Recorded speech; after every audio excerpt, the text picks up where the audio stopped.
Hello दोस्तों, तो कैसे हैं आप? उम्मीद करता हूँ कि ठीक ही होंगे। स्वागत है आपका हमारे चैनल पे, जहां हम करते हैं मूवीज़ को एक्सप्लेन। तो बिना किसी देरी के मूवी का एक्सप्लेनेशन शुरू करते हैं। पर उससे पहले अगर आप चैनल पर नए आए हैं तो चैनल को सब्सक्राइब कर दीजिए, ताकि आने वाली वीडियोस के साथ आप हमेशा बने रहें। तो मूवी की स्टार्ट होती है डे 18 से, जहाँ पे एक टीम मिशन एरेस 3 को कंप्लीट करने के लिए मार्च पे है, जहाँ पे वो लोग वहाँ की मिट्टी पे कुछ प्रैक्टिकल और आप कह सकते हैं एक्सपेरिमेंट कर रहे हैं। सब कुछ ठीक चल रहा होता है। ऑपरेशन को हुए 18 दिन हो चुके हैं, वो वहाँ 30 दिन के लिए रुकने वाले थे कि तभी अचानक 18वें दिन होने लगती है आंधी और तूफान की शुरुआत। तब वहाँ टीम में से एक आदमी बताता है कि आज हम लोगों को सुबह ही इंटेल मिला था कि आज आंधी आएगी। तो आंधी की वजह से जो टीम रहती है वो डिसाइड करती है कि अब हम यहाँ से लीव करेंगे, क्योंकि अगर वो नहीं गए तो हो सकता है कि उनके स्पेस क्राफ्ट ख़राब हो जाए। तो इस वजह से टीम डिसाइड करती है कि वो वहाँ से चली जाएगी। बट उससे पहले वो कुछ काम करने के लिए नीचे उतरते हैं। तभी उनमें से एक मार्क वॉटनी कुछ सुझाव दे रहा होता है कैप्टन लुइस को कि इसी बीच एक सैटेलाइट का टुकड़ा आके उससे लड़ जाता है और वो दूर गिर जाता है, और उन लोगों को लगता है तूफान में कि मार्क वॉटनी मर गया है। काफ़ी देर ढूंढने के बाद लुइस भी थक जाती है। उसके बाद वो अपनी टीम के साथ वहाँ से चली जाती है, और वहाँ नीचे नासा में अर्थ पे ये अनाउंसमेंट हो जाती है कि मार्क वॉटनी अब नहीं रहे। उनको एक टुकड़े की वजह से उनकी डेथ हो गई। अगले दिन हम देखते हैं कि मार्क वॉटनी ज़िंदा है। उसके स्पेस सूट में कील घुसने की वजह से वो फटा नहीं, और वो कील वहीं घुसी रही। इस वजह से उसकी ऑक्सीजन कभी ख़त्म ही नहीं हुई और वो बच गया। मार्क वॉटनी भाग के जाता है जहाँ पे वो लोग रुके हुए थे, उस कैबिन में। वो वहाँ पे घुसता है और जल्दी से अपने घाव को ठीक करता है, मलहम पट्टी करता है। उसके बाद वो देखता है कि अब वो मार्स पे अकेला है। मार्क वॉटनी दिमाग लगाता है कि उसको यहाँ सर्वाइव करना ही होगा, क्योंकि वो ऐसे नहीं मर सकता है। तो वो वहाँ पे लगे कैमरास में अपनी शूटिंग कर रहा होता है, और वो अपनी कहानी उन कैमरास में शूट करके सब बता रहा होता है। तभी उसका दिमाग लगता है कि जो वो मिशन है वो एरेस 3 है, जो कि सक्सेसफुल नहीं हुआ है। तो लगभग 1 साल बाद एरेस 4 भी होगा, जिसमें कि फिर से एक टीम आएगी। तो वो सोचता है कि मुझे 1 साल के लिए ज़िंदा रहना होगा, उसके लिए मुझे खाना चाहिए। ऑक्सीजन उनके पास बहुत सारी रहती है, इस वजह से उसको ऑक्सीजन की टेंशन नहीं होती है, उसे सिर्फ टेंशन होती है खाने की। तो वो डिसाइड करता है कि वो कुछ भी करके खेती करेगा वहाँ पे। तभी उसको दिमाग आता है कि जो वहाँ पे उसकी जो टीम रहती है, उसकी पॉटी और वगैरह सब कुछ खाद के तौर पे रखा रहता है। तो वो उसको मिट्टी में मिला के एक रूम के अंदर हाइड्रोजन से पानी बना के आलू की खेती करता है, और वो खुश हो जाता है और चिल्लाते हुए कहता है कि मार्स में खेती करने वाला मैं पहला आदमी हूँ। वो कुछ कुछ करके आलू उगा लेता है और अपने आप के लिए प्लान बना लेता है कि वो आगे जाने वाले 1 साल तक ठीक रहेगा। और वहीं दूसरी ओर नासा के हेडक्वार्टर में सेटेलाइट से चेक के दौरान उन्हें पता चलता है कि जो वहाँ पे इक्विपमेंट्स हैं वो हिल रहे हैं।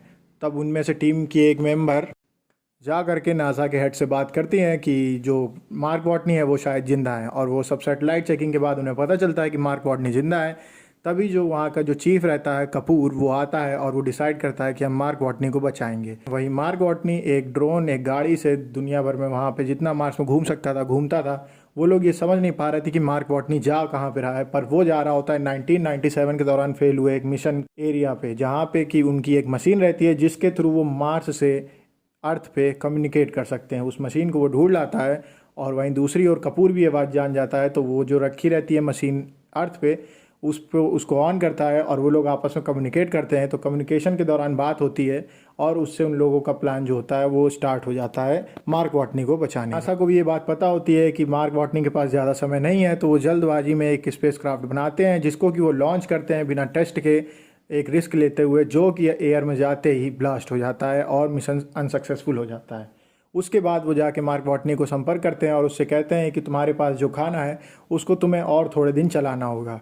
वहीं मार्क वॉटनी इस बात से उसको कोई दिक्कत नहीं होती है, क्योंकि उसके पास एक आलू का अपना पूरा खेत रहता है, तो वो खुश रहता है। लेकिन तभी एक दिन उसके जो कैबिन होता है, जहाँ पे उसने खूब सारे आलू उगाए होते हैं, वहाँ पे ब्लास्ट हो जाता है। और ब्लास्ट के बाद जो उसके आलू रहते हैं वो सब फ्रीज़ हो जाते हैं, क्योंकि बाहर की एयर की वजह से वो सब ख़राब हो जाते हैं। और उसके बाद मार्क वॉटनी बहुत गुस्सा आ जाता है, वो बहुत फ्रस्ट्रेटेड हो जाता है, क्योंकि वहाँ पे मार्स पे वो अकेला है, और उसके पास जो खाना था वो भी अब लिमिटेड बचा है। तो वो आपस में बात करते हैं, कहते हैं तुम्हें कम खाना पड़ेगा। नासा वाले उसको ये कम्युनिकेट करके बताते हैं। तो मार्क वॉटनी जहाँ रोज़ 4 आलू खा रहा होता है, वो 2 खाने लगता है, फिर धीमे धीमे आधा खाने लगता है। उसको हर हाल में ज़िंदा रहना होता है। ऐसे धीमे करते करते 100, 150, 200 दिन हो जाते हैं। वहीं जो टीम रहती है उनको ये बात पता चलती है कि मार्क वॉटनी ज़िंदा है। नासा हेडक्वार्टर से उन्हें बता दिया जाता है। हालांकि मार्क वॉटनी ने ये बात मना की होती है कि टीम को मत बताना कि मैं ज़िंदा हूँ, क्योंकि उनको ये डर रहता है कि कहीं टीम अगर वापस आ गई तो उनकी जान के भी वांदे हो जाएंगे। वहीं जब चाइना उनकी हेल्प करने के लिए आगे बढ़ता है, दूसरी ओर जो टीम रहती है वही डिसाइड करती है कि जो वो चाइना एक स्पेस क्राफ्ट भेजेगा उसके थ्रू वो हमें खाना दे दें, तो हम अर्थ के ऑर्बिट से घूम के वापस चले जाएंगे और मार्क वॉटनी को ले आएंगे। इसी बीच जो टीम होती है वो आपस में बात करती है कि अगर हमने ये किया तो हमारा मिशन 500 दिन और बढ़ जाएगा। बट वो लोग आपस में डिसाइड करके कहते हैं इट्स ओके, हम लोग को अपने टीम के मेंबर को बचाना है, तो वो सब हम ही भर देते हैं। दूसरी ओर चाइना से उस स्पेस क्राफ्ट को लॉन्च कर दिया जाता है, आने और बाकी सब ज़रूरतों के सामान के साथ उसको लॉन्च कर दिया जाता है, जिसको कि उनका स्पेस क्राफ्ट जो टीम रहती है एरस-3 की पकड़ लेता है। उसके बाद वो अर्थ के ऑर्बिट से घूम के वापस मार्स की तरफ चले जाते हैं। वहीं दूसरी ओर मार्स पे मार्क वॉटनी की हालत दिन ब दिन बिगड़ रही है, वो खूब दुबला होता जा रहा है क्योंकि उसको रोज़ बस थोड़ा सा खाना खा के ज़िंदा रहना है। और वहाँ पे फिर एक प्लान जो होता है वो ये बनता है कि जो मार्क वॉटनी है उसको स्पेस क्राफ्ट लेने नहीं जाएगा, वो मार्स के ऑर्बिट पर रुक जाएगा।